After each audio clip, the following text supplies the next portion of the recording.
Yo guys, what's up? It's WarSpirit. Welcome to Widowmaker's Stage 1 video for Overwatch. Widowmaker is the main sniper in Overwatch, the one and only true sniper, and she's actually the only character in the game who can aim down sights. She is very much your typical first-person shooter sniper character. As the main sniper in Overwatch, Widowmaker's job is obviously to pick off targets at long range from the backline, trying to get some free frags out for her team very quickly, turning the tide of the battle before the fight really even gets started. Meanwhile, she wants to be avoiding the enemy flankers. Genjis and Tracers and Winstons are all heroes that are going to be hunting down your Widowmaker, so those are the main ones that you're going to want to watch out for. Widowmaker is exceptionally good against a lot of characters in the game, most importantly the ones with 150 health, because a fully charged body shot from Widowmaker Sniper deals the exact damage to one-shot kill those squishy characters with a simple body shot.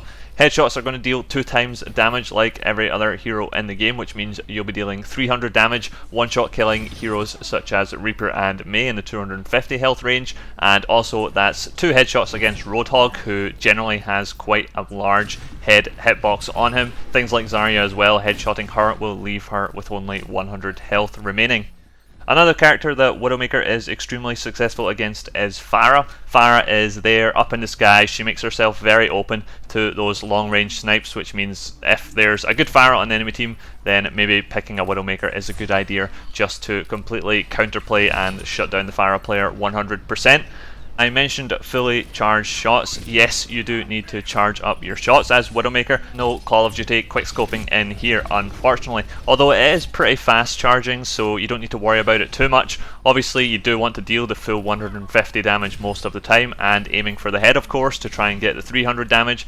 If you do get the big damage, but leave a character with a little bit of health remaining, the best course of action is to just spray them down with the SMG mode of the gun rather than attempting a second weaker charge shot. It does have damage drop off and it does have bullet spread, but generally it's enough to get the job done. Widowmaker is a character who is a lot of fun, but right now there's a major problem with her for me, which is the aim down sight sensitivity is very low. Blizzard has said that they are going to add an aim down sight sensitivity slider to the game, which is going to be really good because then I should be able to lock onto targets quite a bit faster instead of having to deal with adjusting my aim to suit the sensitivity of the game. So in this video you'll see me doing this weird almost quick scoping thing, but in reverse, where after each shot I scope out before I try and zoom back in on another target. I want to try and explain this to you with some practice range footage backing me up.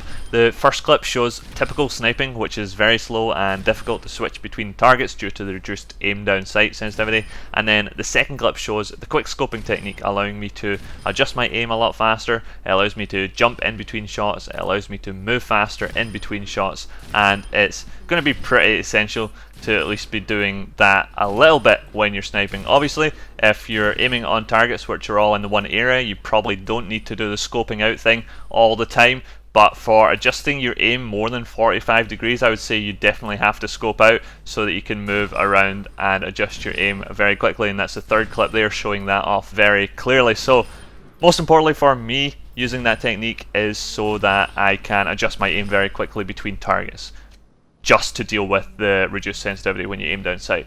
I don't get affected by that when I use that technique. The second benefit of that is that your brain can process information very quickly on the screen. So when you scope out, you actually increase your field of vision by a lot. You can see characters on your right side and on your left side that aren't now hidden by your scope, which is a great advantage to have because it allows you to obviously see characters that could be coming for you. The third minor advantage from it is that after each shot you make, your gun recoils slightly upwards, and if you do the quickscope thing, then your gun won't actually show the noticeable recoil upwards, which can sometimes throw you off.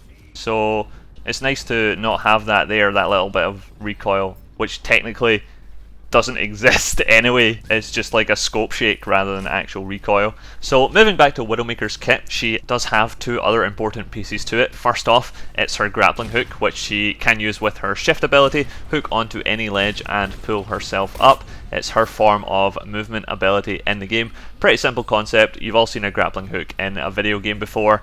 Second piece of kit is her Widowmine. It's a trap which you can place on walls or on the ground. Anyone who gets close to it causes the trap to detonate, giving you an on-screen notification and dealing 75 damage over time to that target and anyone else nearby, which is an important number to understand because 75 extra damage to a target means that if it triggers on one of the characters with 200 health in the game, a simple fully charged body shot will guarantee a kill on them rather than risking going for a headshot. They could get healed out of the range due to the Widowmine being a damage over time effect, but it is 75 damage coming through and that could be an important factor in what sort of shot you want to take. So make sure you keep that in mind when playing her.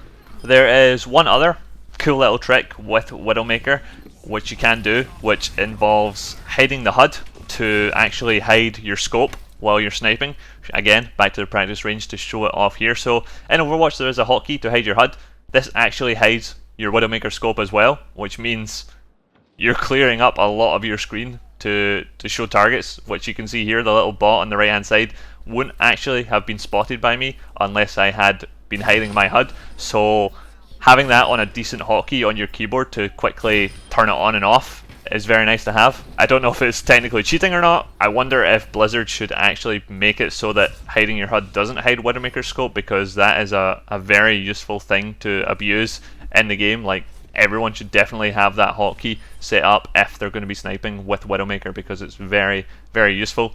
The final thing we have to talk about for Widowmaker is, of course, her ultimate ability, subject to quite a bit of controversy near the beginning of the game's lifetime because it was a team-wide wall hack. But it's not such a big deal anymore. It's 15 seconds long. It's most useful to you yourself as Widowmaker, so make sure you're in the thick of it when you activate your wall hack. That way you will get the most use out of it, because she's very good when she can see people through walls and snipe them as they walk around a corner completely unsuspecting. It's very annoying to die to that, obviously, but it's an ultimate ability, and most ultimate abilities are annoying to die to, but they're a part of the game. It's not a hard ultimate to get up, and it is very useful to your team, so make sure you're activating that whenever you can. Thanks for watching this video, guys. I hope you enjoyed it.